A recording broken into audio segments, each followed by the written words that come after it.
querido diácono Lino, meu querido irmão, meus queridos irmãos e irmãs. Cristo ressuscitou, e essa é a nossa alegria no dia de hoje. A felicitação da Páscoa não é só um protocolo, não é? Não é como, não sei, não, é algo que brota da verdade, do íntimo do nosso coração. E por isso nós estamos felizes, né? Estes dias foram dias muito intensos. Quem viveu a Semana Santa, na sua profundidade, na sua intensidade, percebe que esses dias no nosso calendário litúrgico, nos tempos de oração da igreja, são dias especialmente intensos, de oração, de sentimentos, de mudança, de conversão. A Páscoa precisa ser intensa, né? Porque Deus faz muito em pouco tempo. Como nós somos surpreendidos por essa agilidade de Deus. Talvez você tenha programado a sua conversão, tentado entender, né? Nessa semana eu farei isso, naquela outra farei aquilo. Talvez você tenha programado uma mudança, mas Deus pode fazer muito em pouco tempo. E nós podemos sair hoje dessa Eucaristia absolutamente transformados. E nisso está toda a nossa esperança. Porque na Eucaristia nós não somente ouvimos falar de Jesus, nós o tocamos, nós o vemos. Ele vem ao nosso encontro na Eucaristia, vivo e ressuscitado, tal qual Ele está no céu. Deus pode fazer muito em pouco tempo. Muito em pouco tempo. Por isso que esse dia é diferente de todos os outros, né?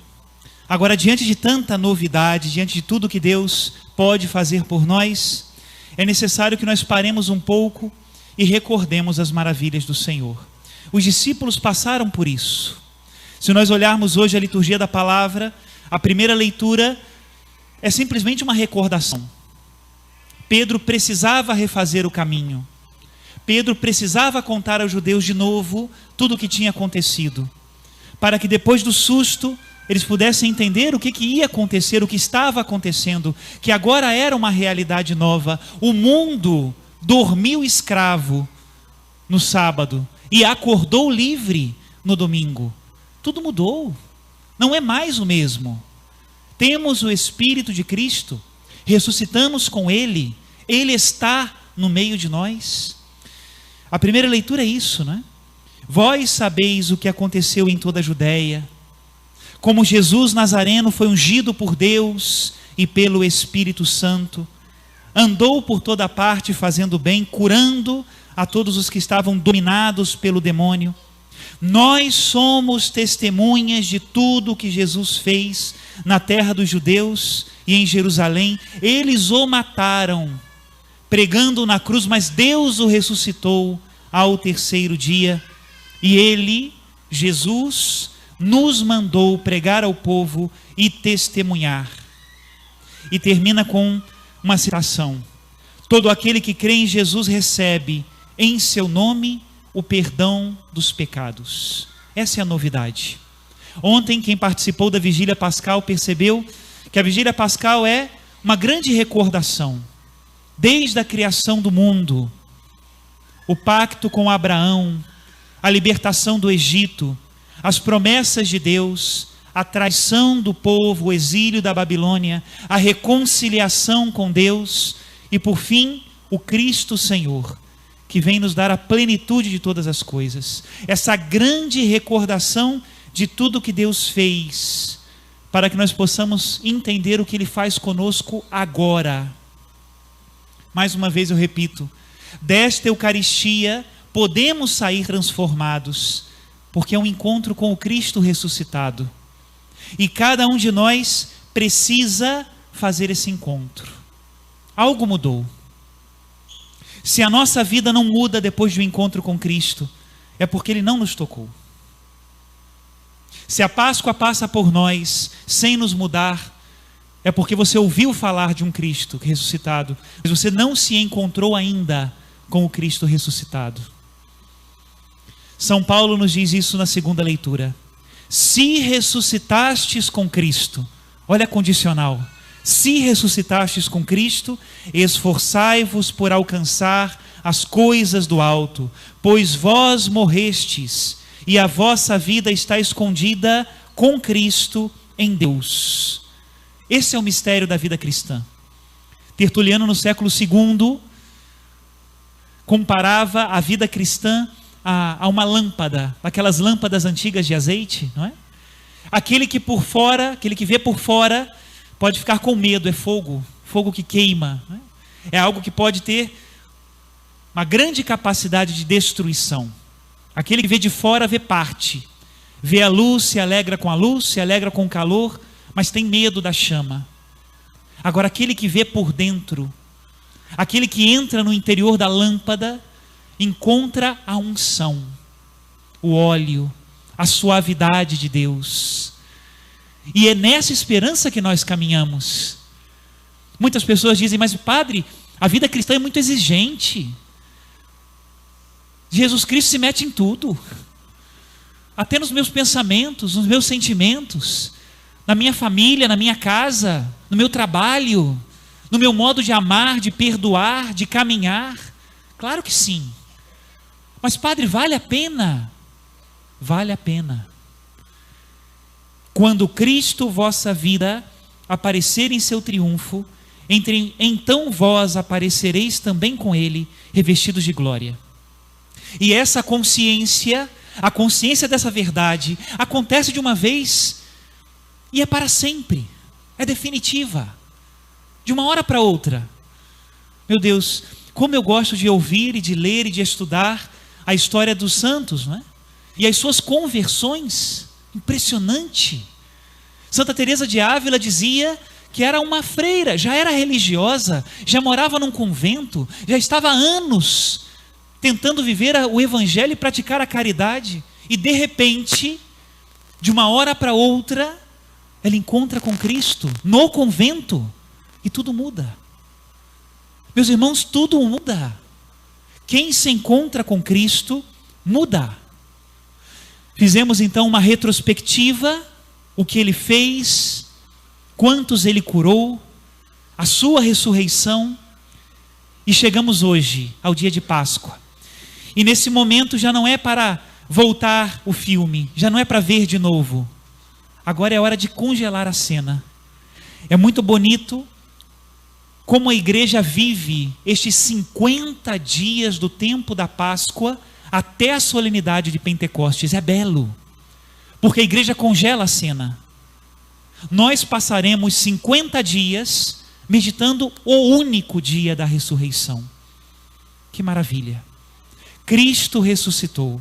E nós vamos vendo cada cena, cada encontro, cada palavra de Jesus ressuscitado aos seus discípulos, na esperança e no desejo sincero de que seja agora a hora do meu encontro. Eu quero me encontrar com Jesus. E Ele precisa mudar a minha vida. E tem uma coisa estranha, bela, né? Mas estranha, né? Porque eu não tenho dúvidas que eu me encontrei com Jesus, de verdade, hein? Não tenho dúvida nenhuma. E que a partir do momento em que eu me encontrei com Ele, a minha vida foi outra coisa. Eu quero que Ele seja o único da minha vida. E ponto. Mas existe uma coisa estranha, porque que vontade eu tenho de me encontrar de novo com Ele. Que vontade eu tenho de estar de novo, de fazer de novo aquela experiência. E acontece. E Ele vem, e Ele me encontra. E depois é como se me ferisse, né? E fosse embora, como diz o Cântico dos Cânticos. Me feriu e foi embora. E eu ando agora procurando aquele que me feriu. Assim é o amor de Deus por nós. Meus irmãos, nós precisamos fazer também essa experiência. Nesses 50 dias de Páscoa nós vamos ver todos. As mulheres, Maria Madalena, Pedro, os outros discípulos, Tomé que chega por último. Cada um tem um tempo. Os discípulos de Emaús, a pesca milagrosa no lago da Galileia. Cada um com tempo, cada um no seu tempo. Mas todos se encontram com Cristo.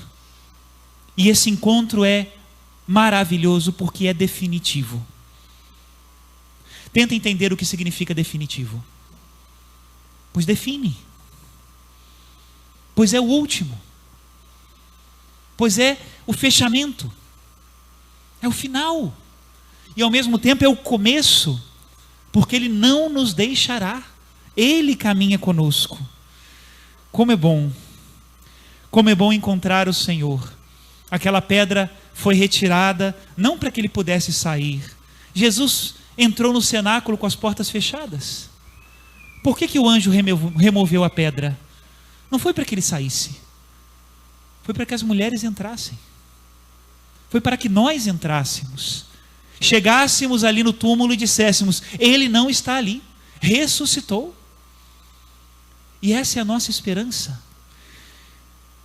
Quando eu preparava essa homilia também eu pensava nisso, né? Foi agora de manhã, acordei cedinho, porque a homilia de ontem foi outra. E é como se eu sentisse o Senhor do meu lado, de fato. Como se Ele apontasse na tela do computador e falasse: meu filho, aqui, ó, está errado, bota vírgula. Mas Jesus é assim, né? Quando nós caminhamos com Ele, que segurança, que paz, que certeza, que alegria, que passo firme. Todo mundo contra nós, e nós andando em linha reta. Aquele que tem reta consciência e graça de Deus é uma locomotiva imparável. Assim foram os apóstolos, assim os santos de todos os tempos, assim nós. E nós precisamos experimentar isso, meus irmãos. Por isso, não fiquemos com as coisas de baixo. Tem gente que acha que, bom, padre, agora a quaresma acabou, né? Então já posso voltar para a vida velha. Péssimo. Claro que não. Agora eu preciso viver uma vida nova. A quaresma foi um treino.